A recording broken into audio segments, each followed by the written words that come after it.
a little bit about Star Wars. Look, weirdly for me, Star Wars was totally dead. Like, totally dead. And then I got very turned on by season 2 of Andor. All right, I can't believe how much I enjoyed it, how much I dug it, and it's something that really wasn't very Star Wars at all. That was a strange thing. It really wasn't very Star Wars at all. And then I started to think about, well, what is Star Wars, right? Now, like, I mean, look, for me, I grew up, I saw Star Wars in the cinema in 77, and it was a seminal part of my childhood, right? It was massive, like Leicester Square. I remember my dad getting us the tickets, and we went as a family, and it blew my mind. Right, it absolutely blew my mind, and I was reasonably obsessed from that moment onwards. Right, I like Doctor Who as well. I like science fiction. Right, so for a long time that was Star Wars. The original trilogy was Star Wars, and we kind of looked down a little bit at Jedi. Right, yes, Empire was the pinnacle, and then Jedi we looked down at. Right, it's funny how that's what it was like at the time. It's funny. Same way I didn't bother going to see Top Gun, right? Then, through the 80s, things were still petering out. And then the 90s, we had, like, lots of, like, marketing ideas. Like, we had Shadows of the Empire, like a movie without a movie. There was really a push to make a movie. And eventually, the prequel series happened. Now looking back at it, and I've watched a bunch of documentaries with... on Disney Plus, the ILM documentaries. Yeah, I see the prequels as much more as a tool to redefine this movie-making industry, which is what it essentially did. Like the digital technology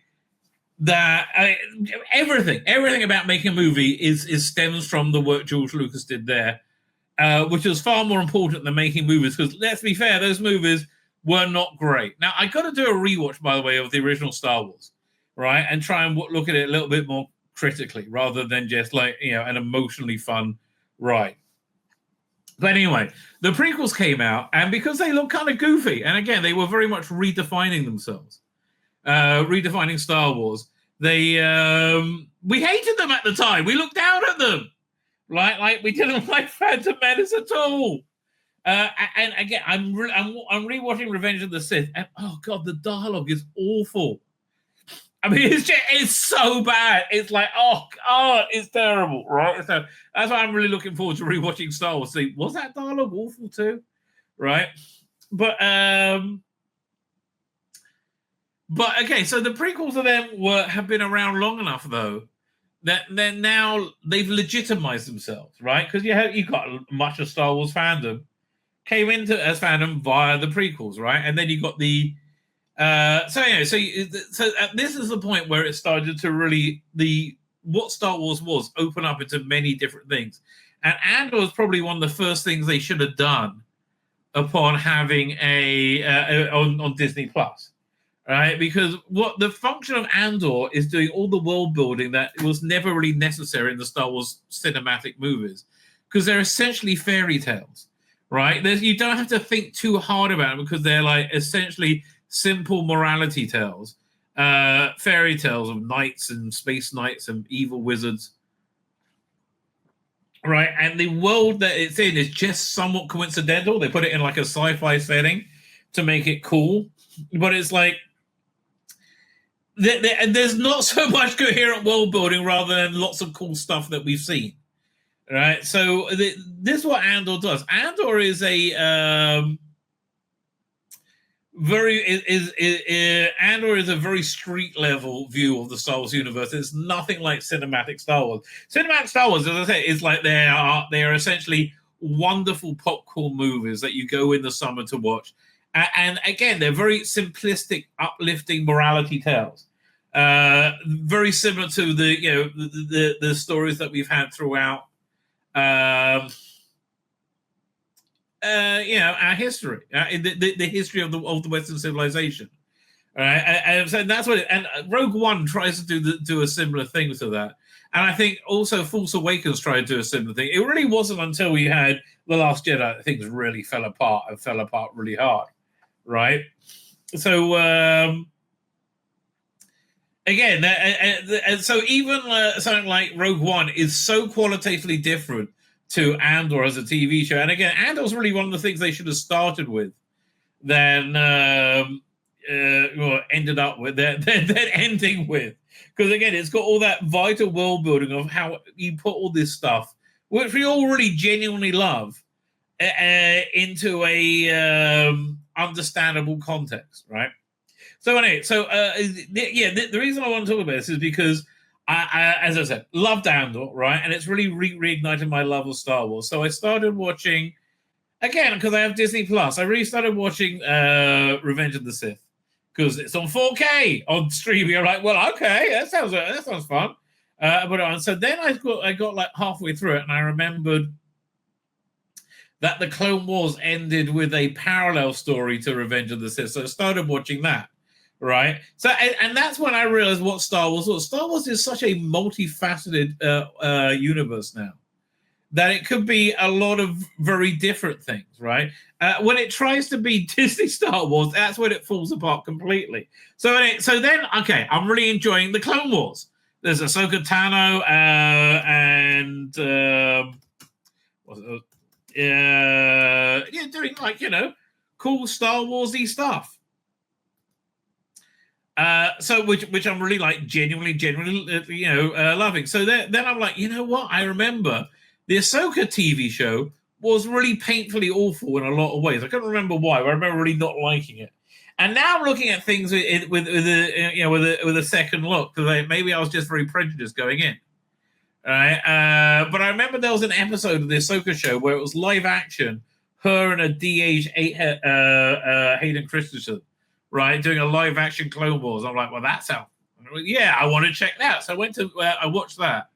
And again, I loved it. I had so much fun with it, right? And it felt, especially Clone Wars. Clone Wars feels very traditionally cinematically Star Wars, right? You got lightsabers, you got all the ingredients, clone troopers, and it feels, and it got the music. It all feels, very Star Warsy. So I like that. But anyway, to watch that though, I forgot I had to and there's other bits in the Ahsoka timeline, and I fast forwarded it, and oh god, as I fast forwarded, I remembered what has killed Star Wars, which is there was stunning and brave blue chick and stunning brave green chick and chick being super stunning and brave. You got to fast forward all the way through that bullshit, right? Get rid of that, and you got this one, and then I have this like 20 minutes of like really good stuff. But again, that's the thing that's dogged Star Wars, right? So that's basically where I am now with it. I'm really enjoying exploring the Star Wars universe.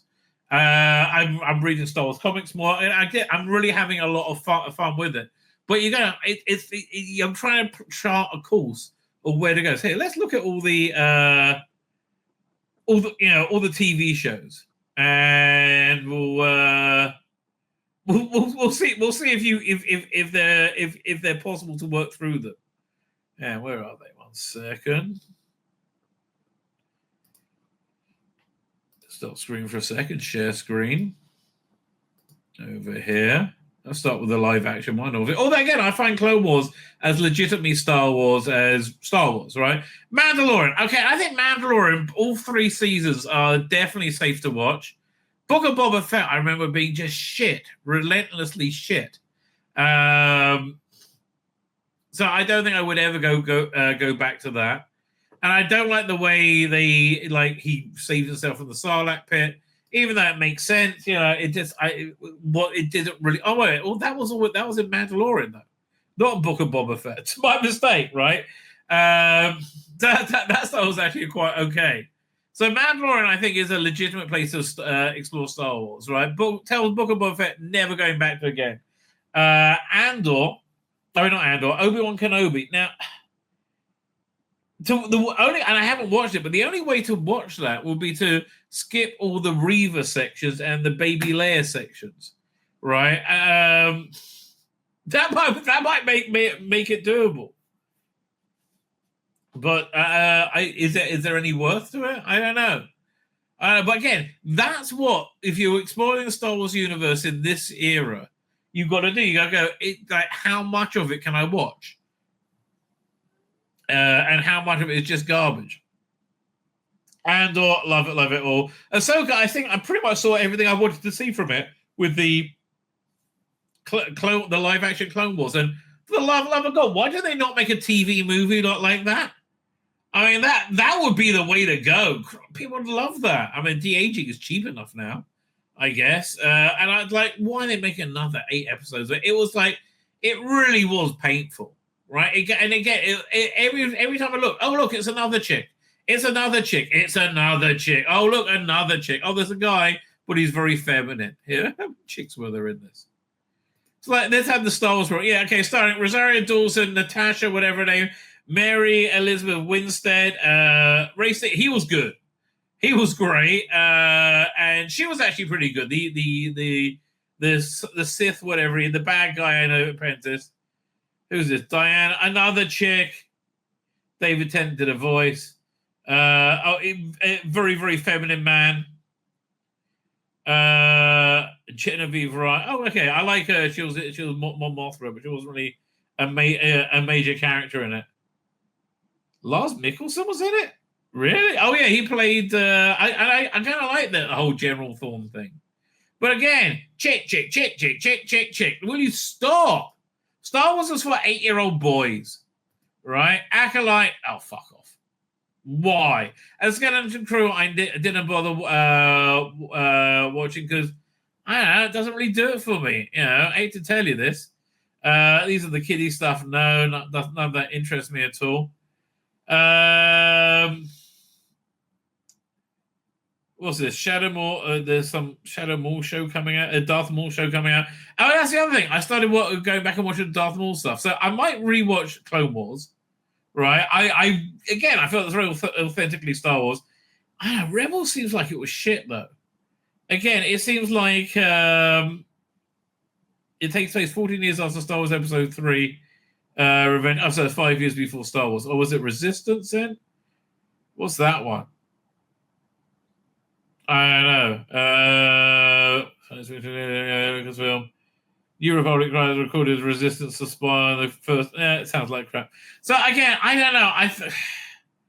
That's a lot to go through, right? I might check it out, right? But it did seem like really, really kind of annoying. Although I like there's lots of different eras to dip into now. Yeah, maybe I will check it out. But I am thinking giving Clone Wars another run. Why? Because that Bad Batch was excellent. I really love Bad Batch, right? Tales of Jedi, Tales of Empire, Tales of Underworld. All of them suffer from the same problem. Chick.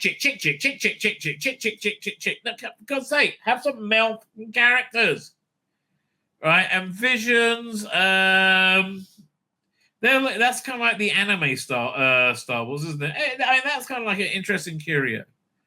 Okay, but for me, like exploring Star Wars, there's actually not that much damage done to it. If I just it's just, you know what? They just put all this stuff together, one after the other. Mando was good. Book of Boba Fett, Obi-Wan fucked itself. As the Book of Boba Fett added Ahsoka as an acolyte and probably Skeleton Crew, right? So I mean, oh man, that's a lot of misfires.